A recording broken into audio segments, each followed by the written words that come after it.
Hi guys, എല്ലാവർക്കും നമസ്കാരം. ഇന്ന് എൻ്റെ ഗ്രാൻഡ് ഫാദറിൻ്റെ കുരുമുളക് കൃഷിയെ കുറിച്ച് അറിയാൻ പോകും കേട്ടോ. ആക്ച്വലി ഗ്രാൻഡ് ഫാദർ എവിടെ പുറത്തേക്ക് പോയി, പക്ഷേ ഗ്രാൻഡ് ഫാദർ ചെയ്യുന്ന കാര്യങ്ങൾ എനിക്ക് പൊതുവെ എനിക്ക് പഠിപ്പിച്ച് തന്നിട്ടുണ്ട്. അതിൽ നിന്നാണ് ഞാൻ കൃഷി ചെയ്യാൻ തുടങ്ങിയിട്ട്. അപ്പോൾ എല്ലാവർക്കും എന്നെക്കുറിച്ച് പറഞ്ഞുതരാം. എൻ്റെ പേര് മനു. ഞാൻ ചെറിയ കൃഷിയൊക്കെ ചെയ്യുന്നുണ്ട്. അപ്പോൾ നമ്മൾ വീഡിയോയിൽ പോവാം. അപ്പോൾ നിങ്ങൾ പൂർണ്ണമായ സപ്പോർട്ട് വേണം. നിങ്ങൾ വീഡിയോ ആദ്യമായി കാണുമെങ്കിൽ തീർച്ചയായും സബ്സ്ക്രൈബ് അടിക്കുക, ലൈക്ക് അടിക്കുക. നിങ്ങളുടെ നിർദ്ദേശങ്ങളും ഉപദേശം തീർച്ചയായും നിങ്ങൾ കമൻറ്റ് അടിക്കുകയും വേണം. അപ്പോൾ നമുക്ക് ആ കൃഷിയിലേക്ക് പോയാലോ. എൻ്റെ ഗ്രാൻഡ് ഫാദർ പൊതുവേ കൃഷി ചെയ്യാറ് കരിമുണ്ട കേട്ടോ. പിന്നെ അടക്കമുണ്ടി, തൊമ്മൻ, ഇതൊക്കെയാണ് കൃഷി ചെയ്യാറ്.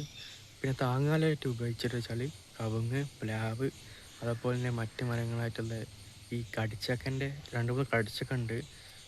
പിന്നെ അല്ലാണ്ട് തന്നെ നോർമലായിട്ടുള്ള മാവുകളൊക്കെ, പിന്നെ മഹാഗണി, അതൊക്കെയാണ് പ്രധാനമായിട്ടും യൂസ് ചെയ്തിട്ടുള്ളത് കേട്ടോ. അപ്പോൾ നമുക്ക് ആ കൃഷിൻ്റെ വീഡിയോ കാണാം കേട്ടോ. ഇതാട്ടോ ആദ്യത്തത്. ഇത് കരിമുണ്ട. ഏകദേശം 4-5 വർഷമായിക്കിന്.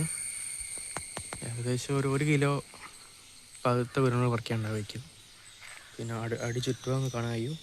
ചവല കൂട്ടിയിട്ട് ഞാൻ ഒക്കെ മണ്ണ് കൂട്ടിയിട്ട് കേട്ടോ. പിന്നെ ചെന്തലൊക്കെ വന്നിക്കണ്. ഇത് ഏകദേശം 1 വർഷം പ്രായമുള്ള കുരുമുളക് കേട്ടോ, അല്ല 2 വർഷം പ്രായമായിട്ടുള്ളത് കരിമുണ്ട അതിനുള്ളത്. അടിയിൽ നിന്നൊട്ടേ കായ ഉണ്ടാകുന്നുണ്ട്, മരമോട് കയറി പോകുന്നുണ്ട്. ഇവിടെയും കാണാൻ കഴിയും. ഏകദേശം 5-6 വർഷമായ കരിമുണ്ടൻ്റെ കൃഷി. പിന്നെ പൊതുവെ എല്ലാവർക്കും സംശയമാണ് എന്ത് വളങ്ങളാണ് കൊടുക്കുന്നത്. എൻ്റെ ഗ്രാമത്തിൽ ഒരുപാട് വാരി വലിച്ച് വളങ്ങൾ കൊടുക്കാറില്ല കേട്ടോ. ഇടയ്ക്ക് ഒരു കൊല്ലത്തിൽ ഒരു പ്രാവശ്യം ചാണം ഇട്ട് കൊടുക്കും. പിന്നെ അതിൻ്റെ ചുറ്റുപാടുള്ള മണ്ണൊക്കെ ഒന്ന് കുരുമുളകിൻ്റെ ചുറ്റായി കൂട്ടി കൊടുക്കുകയുള്ളൂ. അല്ലാണ്ട് പൊതുവെ എല്ലാവരും ആയിടുമ്പോൾ രാസവളം ഇടല്ല കേട്ടോ. പിന്നെ ബോഡമിശ്രം ഒന്നും അടിക്കുകയല്ല. പിന്നെ കുരുമുളക് രോഗങ്ങളൊക്കെ പൊതുവെ രോഗങ്ങൾ കുറവാണ്, കുഴപ്പമില്ലാണ്ട് പോകുന്നുണ്ട്. പിന്നെ അടുത്തൊരു സെറ്റ് കരിമുണ്ട കാണിച്ചു കേട്ടോ. അത് ഇത് കണ്ടില്ലേ, ഇതൊക്കെ കരിമുണ്ട കേട്ടോ. നല്ല രീതിയിൽ തീരുമാനം പിടിച്ചിരിക്കണ്. മേലോട്ടൊക്കെ അവിടെ സ്പേസ് നിൽക്കണ്. നമുക്ക് ഇത് എന്തോ പൊട്ടി വീണതാണ്. അപ്പുറത്തെ മരത്തിൽ വന്ന് പൊട്ടി വീണപ്പോൾ അങ്ങോട്ട് പിടിച്ച് കെട്ടിയാട്ടോ. നല്ല തിരിയുണ്ട്. ഇതമ്മോടെ മുറിച്ച് നമുക്ക് വേണമെങ്കിൽ കുറ്റി കുരുമുളക് നോക്കട്ടോ. താങ്ങാലായിട്ട് കവുങ്ങാണ് ഉപയോഗിച്ചിട്ടുള്ളത്. അടുത്ത സെറ്റ് കാണിച്ചു തരാം. എന്തുകൊണ്ട് എൻ്റെ ഗ്രാൻഡ് ഫാദർ കരിമുണ്ട ചൂസ് ചെയ്ത് വെച്ചാൽ നല്ല വെയിറ്റ് ഉണ്ടാവും കേട്ടോ. ഉണങ്ങിയാലൊക്കെ മറ്റ് കുരുമുളക് അപേക്ഷിച്ച് നല്ല വെയിറ്റ് ഉണ്ടാവും. പിന്നെ കൊമ്പുക്കലും it's a good choice. And നമ്മൾ ചുറ്റുപാടോടൊക്കെ കാണിച്ചു തരാം. ഈ കരിമുണ്ട തന്നെ പലതും ഉണ്ട് കേട്ടോ. ഷോർട്ടായിട്ടുണ്ടാവും, ലോങ് ആയിട്ടുണ്ടാവും. ഇത് കുറച്ച് ഷോർട്ടല്ല, പക്ഷേ ലോങ് അല്ല. അതിൻ്റെ മിഡിലായിട്ട് കാണിച്ചു കേട്ടോ. ഇത് കണ്ടില്ലേ, ഏകദേശം മിഡിലായിട്ടുള്ള കേട്ടോ. അതുപോലെ തന്നെ ഇതിലും കാണിച്ചു തരാം. അത്യാവശ്യം നല്ല തിരിയുണ്ട് കേട്ടോ. നമുക്ക് അടുത്ത് കണ്ടാൽ മനസ്സിലാവും. ഇത് കവുങ്ങാണ്. ഇവൻ ഏകദേശം എന്തായാലും ഒരു കവുങ്ങ് തന്നെ 1 കിലോ കുരുമുളക് കേട്ടോ. അത്യാവശ്യം നിറച്ചും തിരിയിട്ടിരിക്കണ്. പിന്നെ ചെന്തലകൾ ഉണ്ടാക്കാൻ പുതിയ മെത്തഡുണ്ട് കേട്ടോ. എയർലെയറിങ് വഴി ഞാൻ ചെയ്യാൻ വേണ്ടിയിട്ടാണ്. ഇതിന് ചുറ്റുമുണ്ട് മണ്ണിട്ടത്. ഞാൻ പറഞ്ഞില്ലേ വീഡിയോ മണ്ണിട്ട് പറഞ്ഞ് സാധാരണ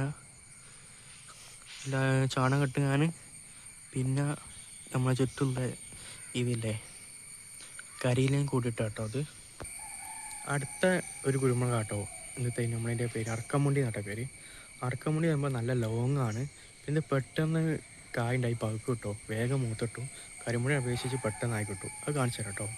അപ്പോൾ അതിന് ഇത് കണ്ടില്ലേ, അത്യാവശ്യം നല്ല ലോങ് ബെറിയാണ്. ഇത് പുളിമരാട്ടോ. അത്യാവശ്യം നിറച്ചും തിരിട്ടിക്കണം. ഇതിൻ്റെ ചുറ്റും ചെന്തലയുണ്ട്.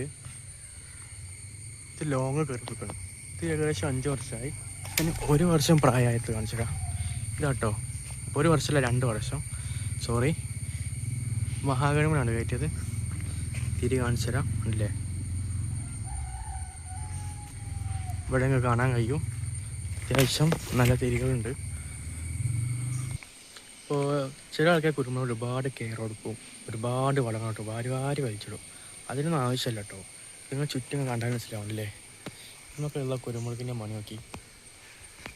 അത്യാവശ്യം 2 വർഷമായിട്ടാണല്ലോ. ഒരു 3 വർഷമായിട്ടാണ് നമുക്കൊരു ഇൻകം ജനറേറ്റ് ചെയ്യാൻ കഴിയും.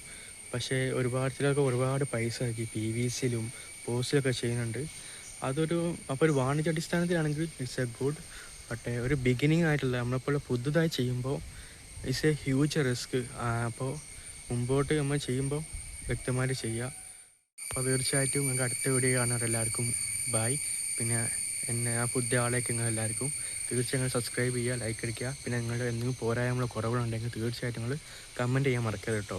അപ്പോൾ എല്ലാവർക്കും ബൈ. പുതിയൊരു വീഡിയോസായിട്ട് പുതിയ എഫക്റ്റീവായൊരു വീഡിയോസായിട്ട് അടുത്തിടെ കാണാം. അതുവരെ എല്ലാവർക്കും ബൈ ഗൈസ്.